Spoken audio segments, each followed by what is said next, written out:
శ్రోతలకు నమస్కారం. మన ఛానల్కు స్వాగతం. పోతన భాగవతం దశమస్కందం పూర్వభాగం శ్రీకృష్ణ లీలలు. ఇంకా ఆ గోపకాంతలు ఇలా అనుకున్నారు, రమ్మని పిలిచినంత మాత్రాననే మధురకు పయనిస్తున్నాడే కానీ మన కమలాక్షుడు మన కన్నయ్య నన్ని గొల్ల పడతులు నమ్ముకొని ఉన్నారే, అట్టివారిని మదన బాణాల పాలు చేస్తే మిక్కుటమైన తాపంతో కుమిలిపోతారేమో అని అనుకోవడం లేదు. ఇక మన అమ్మలక్కలు మన గొల్ల ముదుసళ్ళు మధురకు పోవద్దని అచ్యుతునితో మాట వరుసకైనా అనరు. అక్రూరుడని పేరు పెట్టుకొని మా హృదయేశ్వరుడైన యదుకిశోరుని మా వద్ద ఉండనీయక వేరు చేసి తీసుకుని వెళ్ళడానికై వచ్చాడు. ఈతడు అక్రూరుడు కాదు, నిజంగా ఈతడు క్రూరుడు. అక్రూరుడైతే కుటిలత్వం మాని మన కృష్ణుని దిగబిడిచి తన దారిని తాను వెళ్ళాలని తలపోయడా? వికసించిన పద్మముల వంటి కన్నులు కలవారును, పున్నమనాటి చంద్రుని వంటి మోములు కలవారును అగు మధురాపురిలోని మగువలు రేపు మేడలెక్కి బంగారపు లాజాలు మెల్లగా తనపై చల్లగా వారిని చూచి వారి లోచనుడు వారితో స్నేహం చేయాలని తలుచుకునే గాని అయ్యో గొల్లపల్లెలోని గోపికల పొందు ఎందుకు కోరుతాడు? పట్టణములోని నీటు కత్తెల చూపులు, రసవంతములైన భాషణలు, తెరచాటు కలీకలు మరిగి మాధవుడు మనలను ఇచ్చిగించడు. ఓయమ్మ, రాజులు క్రొత్తలను కోరుతుంటారు కదా. క్రూరపు దైవం పుట్టినది మొదలు కృష్ణుని దర్శింపని నగరములోని నారీమణులకు అతని పతిగా చేశాడు. మిక్కుటమైన వియోగాగ్నికి ఆహుతి కావించడానికై వ్రేపల్లె వెలదులను వెతికి కొన్నాడు. ఇలా తలపోస్తూ వ్రేపల్లెలోని విరిబోనులు మదనతాపంతో కంది భ్రమచెంది తమ కొప్పులు కోకలు వీడిపోగా కృష్ణుణ్ణి ఎందుకు కొనిపోతావని అక్రూరుణ్ణి ప్రార్థించుదామా? లేకపోతే ఆ నందసూనుని పోనీక ఇక్కడే నిలుపుమని దేవతలను పూజించుదామా? కాకపోతే ఓ దేవుడా అంటూ ఆ హరికాళ్లకు అడ్డం పడదామా అనుకున్నారు. కొందరంగనలు సిగ్గువీడి కనుదోయి నుండి జొట కన్నీరు కారుస్తూ స్వాధీనం తప్పి చక్కని చెక్కిళ్లపై కరకమలాలు చేర్చి గాలికి కంపించుతున్న తీగల వలె ఓ గోవిందా, మాధవా, దామోదరా, మమ్ము దయతో కాపాడు అంటూ స్వరబద్ధంగా తాళబద్ధంగా పాటలు పాడుతూ ఏడ్చినారు. శ్రీకృష్ణుడు మరునాటి సూర్యోదయ సమయాన తన వెంట వస్తామని తత్తరపాటుతో వస్తున్న గోపికా స్త్రీలకు మరలి వస్తానని దూతికల ద్వారా చెప్పించి వారిని వెనుకకు మరలించినాడు. బండ్ల నిండా కానుకలు, పాలు, పెరుగు, వెన్న, నెయ్యి మున్నగు వాటిని ఎత్తించుకొని నందుడు మొదలుగా గల గోపకులు వెంటనంటి రాగా అక్రూరుడు తోలే రథమెక్కి శ్రీకృష్ణుడు మధురకు అభిముఖంగా పయనించాడు. ఆ సమయంలో ఘోష యువతులు మన ప్రియుడైన శ్రీకృష్ణుడు అడుగో పోతున్నాడు, అదిగో రథం, అల్లదే రథం మీది జెండా, రథానికి పూంచిన గుర్రముల పాదముల నుండి లేచిన దుమ్ము, అదిగో ఆ దిశలో శ్రీకృష్ణుడేగు మార్గం చూడండి అంటూ కన్నుల కగుపడునంత దవ్వ కదలక మెదలక అలాగే చూస్తూ నిలబడ్డారు. ఈ విధంగా బలరామ సహితుడైన శ్రీకృష్ణుడు అక్రూరునితో కలిసి వెళ్ళి నిర్మలమైన పెద్ద తరంగములపై నుంచి వెడలే చల్లని వాయువులతో కూడినది, పాప సంచయాన్ని నశింపచేసేది, పండితులను అయిన వారు గౌరవించేది, పరమ ధ్యానాత్ములు కాళింద పర్వతం కూతురు అయిన యమునా నదిని దర్శించాడు. ఈ విధంగా కాళిందిని చూచి సానబెట్టిన మణి సముదాయం వలె తళతళా మెరుస్తున్న ఆ నదీ జలాన్ని త్రావి కృష్ణుడు బలరామునితో కూడా చెట్ల సమీపాన ఉన్న రథాన్ని అధిరోహించాడు. అప్పుడు అక్రూరుడు వారిద్దరికీ నమస్కరించి అనుజ్ఞ పుచ్చుకొని కాళింది నదిలో దిగి యథావిధిగా వేదమంత్రాలు జపిస్తూ స్నానం చేశాడు. అక్రూరుండు యమునలో రామకృష్ణులను దర్శించి స్తుతించుట. అక్రూరుడు స్నానం చేస్తూ ఆ చల్లని నదీ జలంలో బలరామకృష్ణులను చక్కగా సందర్శించాడు. మీరు ఇందాక రథంలో కూర్చున్నారు కదా, మరి ఈ యమునా నదీ జలమధ్యంలోకి ఎప్పుడు వచ్చినారు అనుకుంటూ లేచి బుద్ధిమంతుడైన ఆ అక్రూరుడు భక్తుల మనోరథాలు చేకూర్చే వారిద్దరూ మళ్ళీ ఆ రథంలో ఉండడం చూచాడు. అలా చూచి ఆశ్చర్యపడి తొలుత రథంలో వీక్షించాను, తరువాత నీటిలో దర్శించాను. మరలా వారు మొదటి మాదిరిగా రథం మీదనే ఉండటం చూచాను. మంగళ స్వరూప రూప గుణులైన రామకృష్ణులు ఏ విధంగా ఇక్కడ అక్కడ రెండు చోట్ల ఆగుపడినారు? నా మనసుకు భ్రమ ఏర్పడిందా? నీళ్లలో వీరుండటం అచ్చెరువు గొల్పుతున్నది, మరలా కనుగొంటాను అని తలంచి తిరిగి నదీ జలాల్లో మునిగినాడు. బంధువులను పోషించేవాడు, యాదవులలో గొప్పవాడు అయిన అక్రూరుడు ఆ నదీ జలాలలో అశేషమైన విశేషాలు గల ఆదిశేషుణ్ణి చూచాడు. ఆ పణిరాజు వ్యాకరణ సమ్మతంగా భాషించు అట్టివాడు, 1000 తలలపై వెలుగొందే విభూషణాలు కలవాడు. అతడు పన్నాగాలకు ప్రభువు, రాజవేషము ధరించినవాడు, దయార్త హృదయుడు, శత్రు సైన్యాన్ని జయించుటకు ఇచ్చగించేవాడు, ఎడతగని సంతోషం కలవాడు, కోపం లేనివాడు. అతడు నిష్కళంకుడు. నల్లని వస్త్రం ధరించి సిద్ధులు, నాగులు మొదలైన వారిచే చక్కగా కొనియాడబడుతున్న సర్పరాజును కనురెప్ప వాల్చక చూచాడు అక్రూరుడు. ఆ ఆదిశేషుణ్ణి పాన్పుగా చేసుకుని ఆ మధ్య భాగంలో శయనించి ఉన్న అందాల గని అయిన పురుషోత్తముని అవలోకించాడు అక్రూరుడు. ఆ దివ్య పురుషుడు మిసిమిగల పసుపు వన్నె పట్టు వస్త్రం కట్టుకున్నాడు. మేఘంలో మెరిసే మెరుపులాగా అతని వక్షస్థలంలో లక్ష్మీదేవి ఒప్పుతున్నది. మూగిన తుమ్మెదలు చెదరగా ఆయన కమలంలో నలుమోముల నందనుడు ఆడుకుంటున్నాడు. కదలినప్పుడు ఆ పురుషోత్తముని కాలి అందెలు పదము క్రమము మొదలగు విశేషాలతో వేద నినాదాలు వెలువరిస్తున్నాయి. బ్రహ్మ, ఈశ్వరుడు, సనక సనందాదులు, సద్బ్రాహ్మణులు, వేల్పులు అతని చరిత్రను శ్లాఘిస్తున్నారు.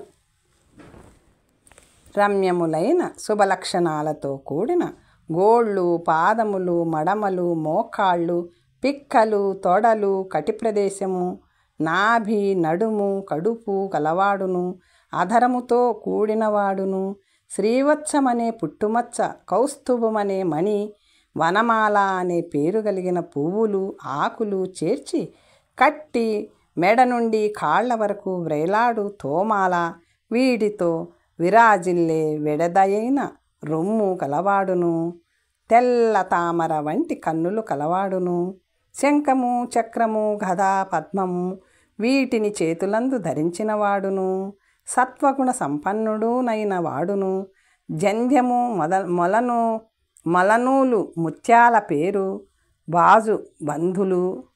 బాజుబంధులు, అందెలు, కంకణాలు, మకర కుండలాలు, కిరీటము మొదలైన ఆభరణాదులతో అలంకృతుడైన వాడును, భక్తులను కాపాడేవాడును, చక్కని చెక్కిళ్ళు, నొసలు, ముక్కు, పెదవి, ముఖము, చెవులు కలవాడును, నీలమేఘం వంటి దేహకాంతి కలవాడును, శంఖం లాంటి మెడ కలవాడును, దయాగుణముతో నిండినవాడును, ప్రహ్లాదుడు, నారదుడు, సునందుడు, నందుడు మున్నగు వారిచే పూజింపబడువాడును, లక్ష్మీ, పుష్టి, తుష్టి, కీర్తి, కాంతి, ఇలా, ఊర్జ, విద్య, అవిద్య, శక్తి, మాయ మున్నగు తేజోమూర్తులు శక్తులచే సేవింపబడేవాడును అయిన ఆ పరమేశ్వరునికి అక్రూరుడు మ్రొక్కినాడు. భక్తి సంభ్రమాలతో తటాలున చేతులు జోడించి ఢగ్గు ఈ విధంగా స్తోత్రం చేసినాడు.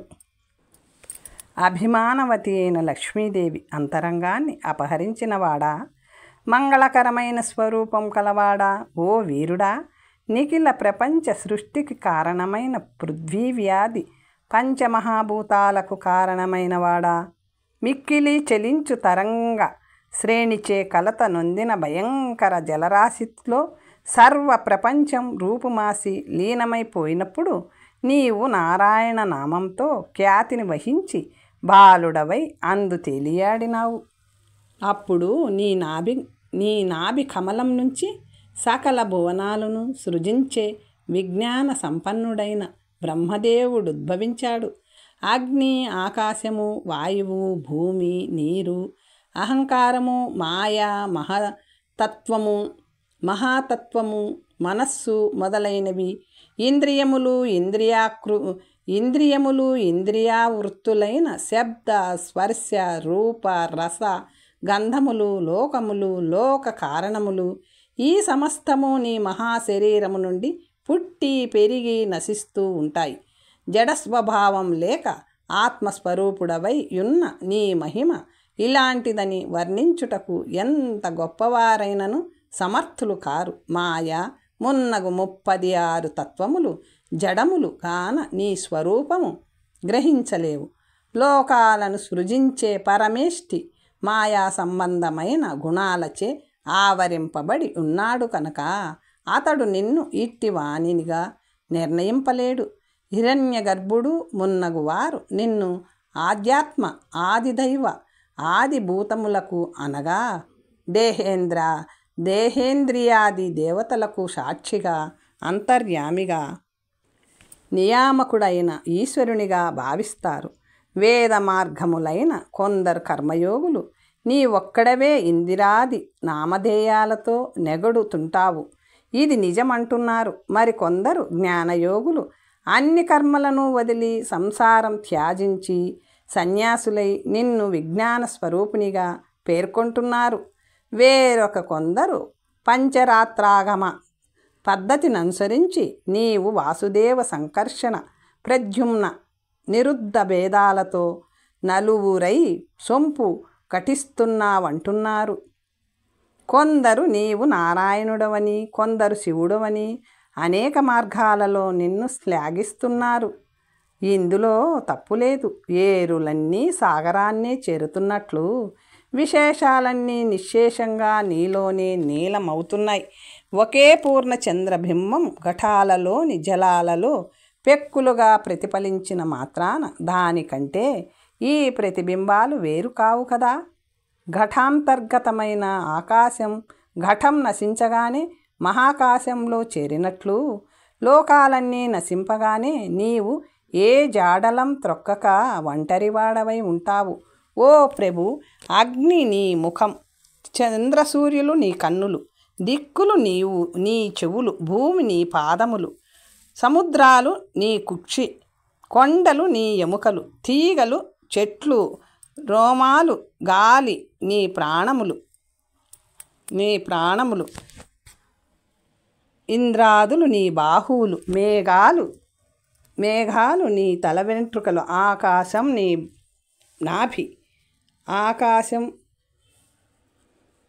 నాభి, రేయింబవళ్ళు నీ రెప్పలు, అత్తి చెట్లు,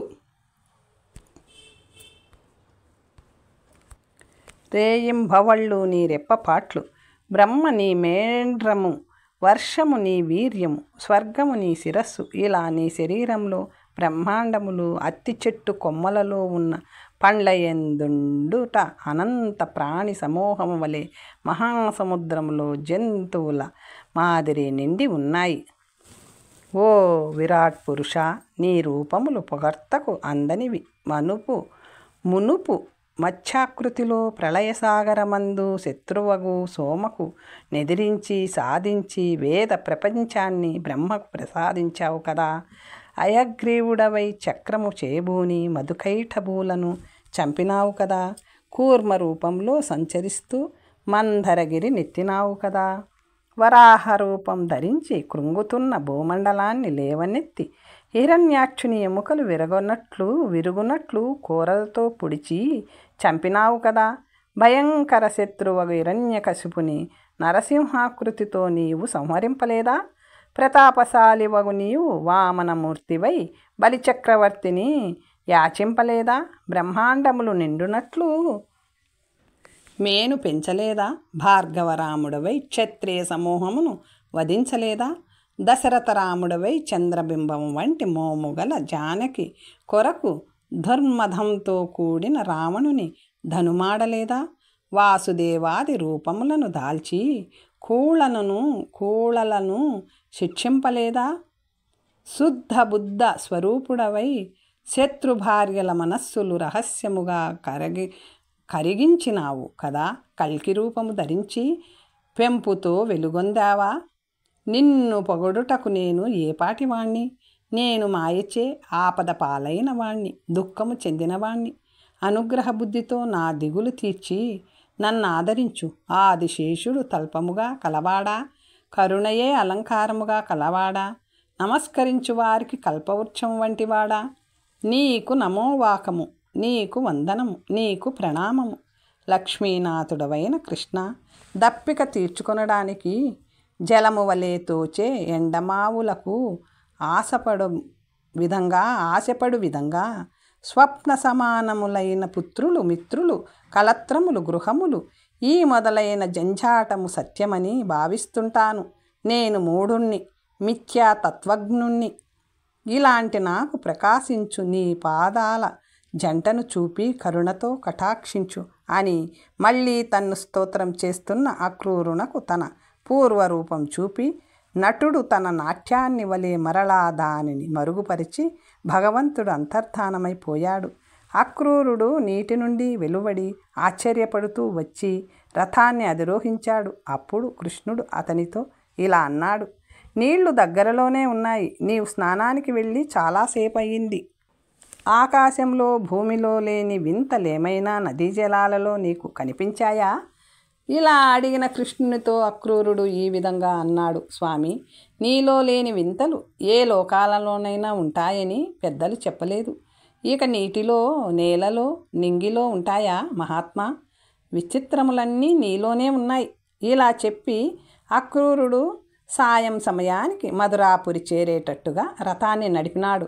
ముందుగా వెళ్ళిన నందుడు మొదలైన వారు పొలిమేరలోని తోపులో బస చేసి ఉన్నారు. కృష్ణుడు వారిని కలుసుకొని అక్రూరుణ్ణి చూచి, నీవు రథాన్ని తోలుకొని పట్టణానికి వెళ్ళు, మేము తరువాత వస్తాము అని చెప్పగా అతడు ఇట్లా అన్నాడు: లక్ష్మీ సంపన్నుడవైన కృష్ణ, నీవు నా ఇంటికి విజయం చేయవలె. నీ పద్మాల వంటి పాదాల ధూళి సమూహం సోకి నా ఇల్లు పావనమవుతుంది. నీ బంటునైన నన్ను ఆ మాత్రం ఆదరింపకూడదా అంటూ మరీ వేడుకుంటున్న అక్రూరునితో వెన్నుడిలా అన్నాడు: పాపరహితుడవగు అక్రూరా, యాదవ వంశమునకు శత్రువై గర్వంతో సంచరిస్తున్న కంసుణ్ణి సంహరించిన తరువాత నీ గృహం సందర్శించడానికి వస్తాను. ఇప్పుడు నీవు ఈ రథాన్ని తీసుకొని నగరానికి వెళ్ళు. ఈ విధంగా శ్రీకృష్ణుడు చెప్పగా అక్రూరుడు నగరంలోకి వెళ్ళి రామకృష్ణులు వచ్చారని కంసుడికి తెలిపి తన ఇంటికి వెళ్ళినాడు. కృష్ణుడు అపరాహ్న కాలంలో బలరామునితో గోపకులతో కూడిన వాడి మధురా నగరం ప్రవేశించాడు. కృష్ణుడు అల్లంతలో అగర్తలు, కోటలు, బురుజులు, పతాకాలు, రాజభవనాలు, వీధులు, గుర్రాలు, రథాలు, వీరులు, ఏనుగులు, మేఢలు, వాయిద్యాలు, యువతులు, ధాన్యాలు, ధనాలు, గొప్ప ఉద్యానవనాలు, నడబావులు, వీని వల్ల అత్యద్భుతమైన శోభతో ఒప్పునట్టి మధురను చూచాడు. ఇలా చూచి ఆ పట్టణంలో ప్రవేశించి వస్తున్న సమయంలో, ఓ రమణులారా, నందుని తపస్సునకు ఫలమైనవాడు, మేలి గుణాలు ప్రోవు, గొల్ల బోటుల నోముల పంట, ఇందిరా సుందరి డెందమునకు అందం కూర్చేవాడు, కరుణకు సముద్రుడు, యోగి సమూహములు తమ మనసుల్లో కోరుకునే అపురూపమైన పెన్నిది అయిన అచ్యుతుడు వస్తున్నాడు.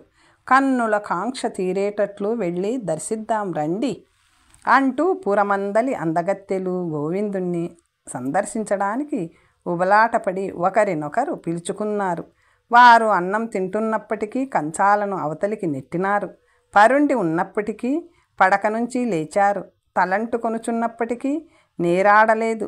పెద్దలచే దండింపబడుతున్నప్పటికీ జంకినవారు కారు. మగలతో క్రీడిస్తున్నప్పటికీ క్రీడించడం చాలించారు. పసిపాపలను పట్టుకొనుచున్నవారైనప్పటికీ దింపివేశారు. అలంకరించుకుంటున్న వారైనప్పటికీ పరస్పరం చీరలు, నగలు, పూలదండలు, మైపూతలు తారుమారుగా ధరించి వెళ్ళినారు.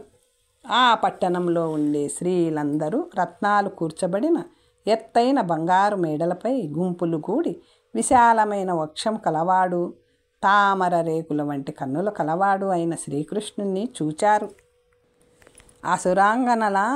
అసురాంగన అసువులు వీడినట్లు స్తన్యము పానం చేసిన అసాధ్యుడైన అర్భకుడు వీడేనటే. నందుని ఇల్లాలికి తన నోట జగములు చూపించిన ముద్దుబిడ్డడు వీడేనటే. గర్వించి మందలోని వెన్నలు దొంగలించి భక్షించిన దొంగ వీడేనటే. హృదయాలు కరిగించి గొల్లకన్నెల మానాన్ని కొల్లగొట్టిన భువనైక సుందరుడు వీడేనటే. ఇతడు లేని పట్టణము అరణ్య ప్రదేశమే. ఇతన్ని కలియని జన్మ నిరుపయోగమే. ఇతన్ని పలుకరించని పలుకు పక్షి పలుకు. ఇతన్ని దర్శింపని చూపులు నిజంగా వ్యర్థములు.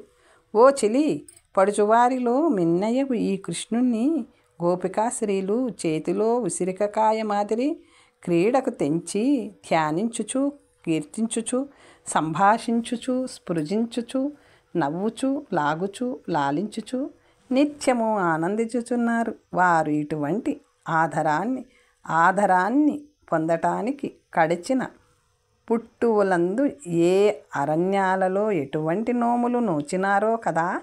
ఓ పరీక్షత్ మహారాజా, ఈ విధంగా ఆ పట్టణ ప్రమదలు అదే పనిగా తమ నేత్రాలతో హరి రూపాన్ని ఆస్వాదిస్తూ హృదయములందు నిలుపుకున్నారు. సంతోషంతో పూల జల్లులు చల్లినారు.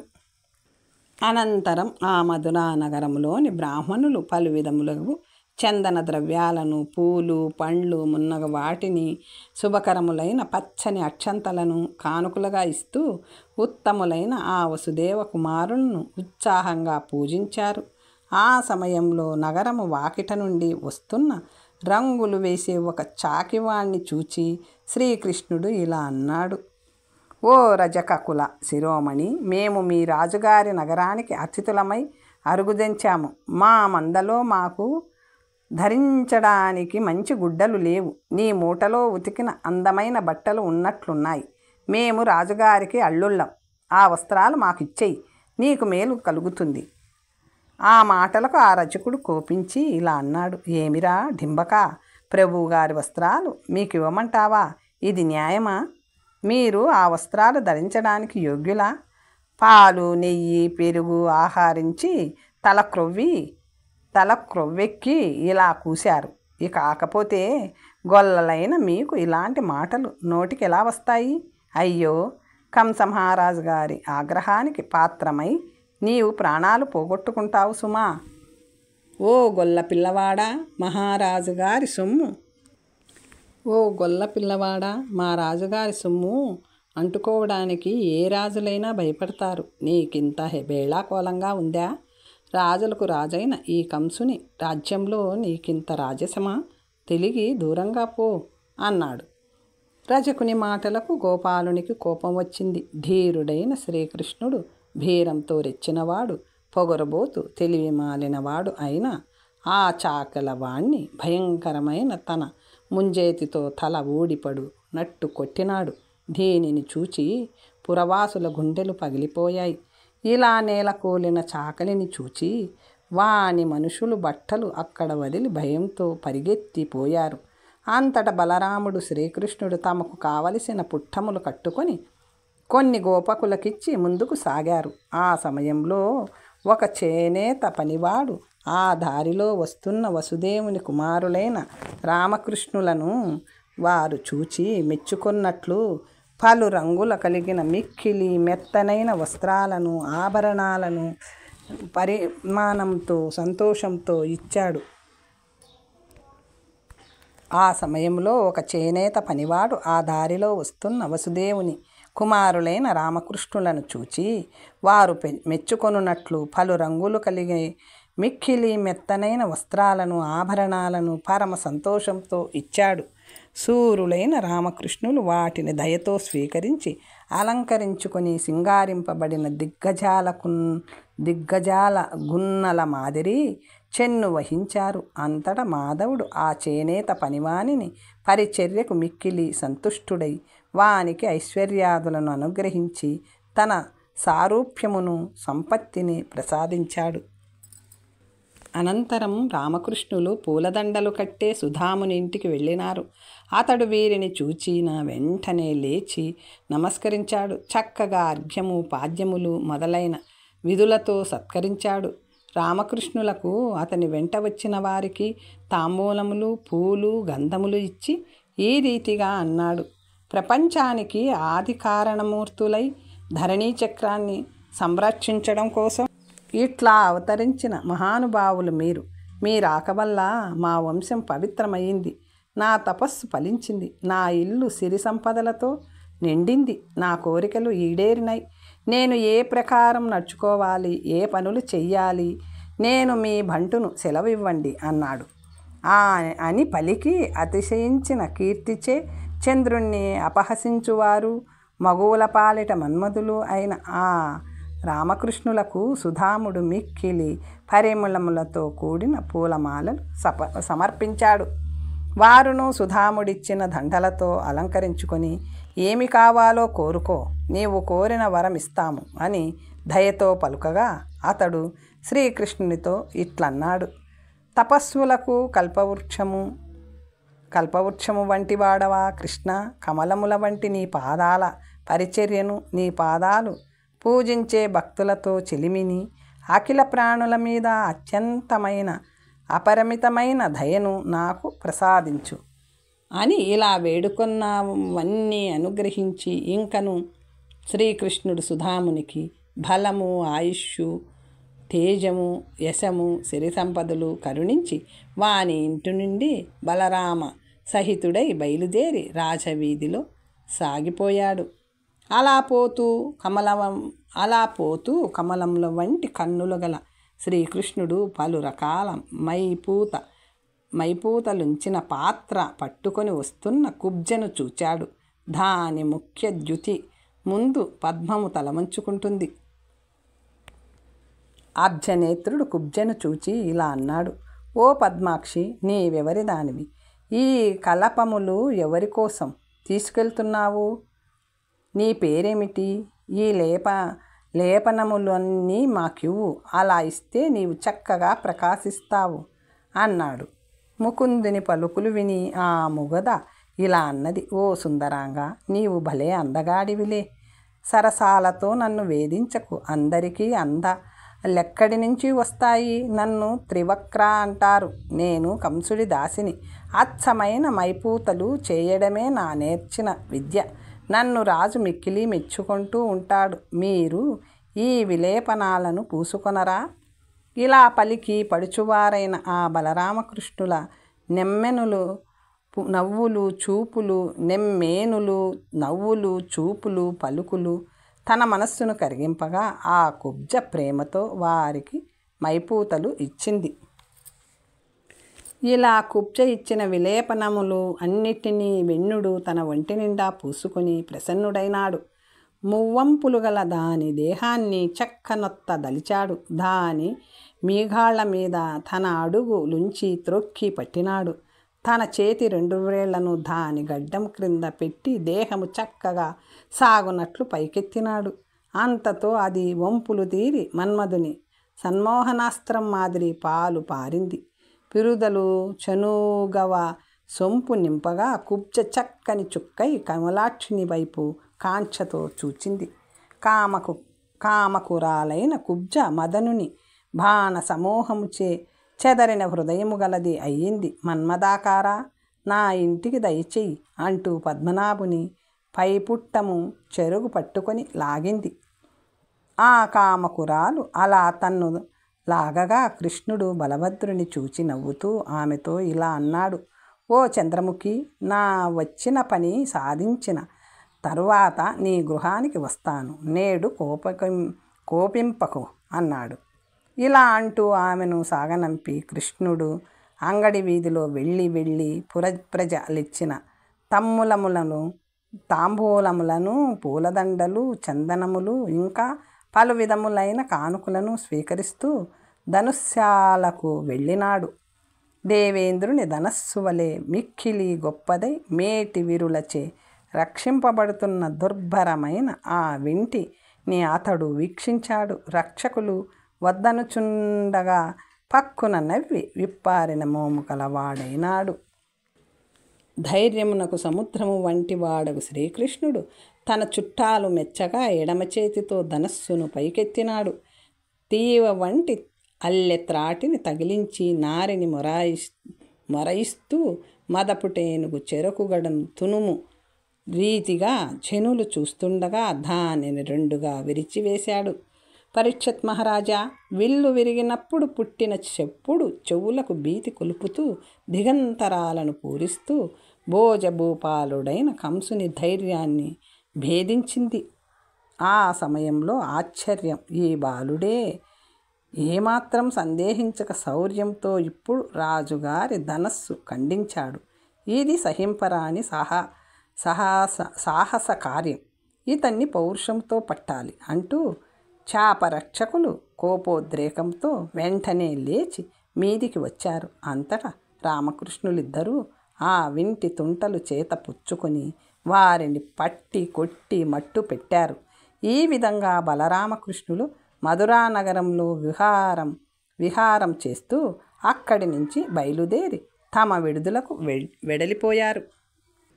తర్వాత కథ వచ్చే భాగంలో తెలుసుకుందాం. నమస్తే.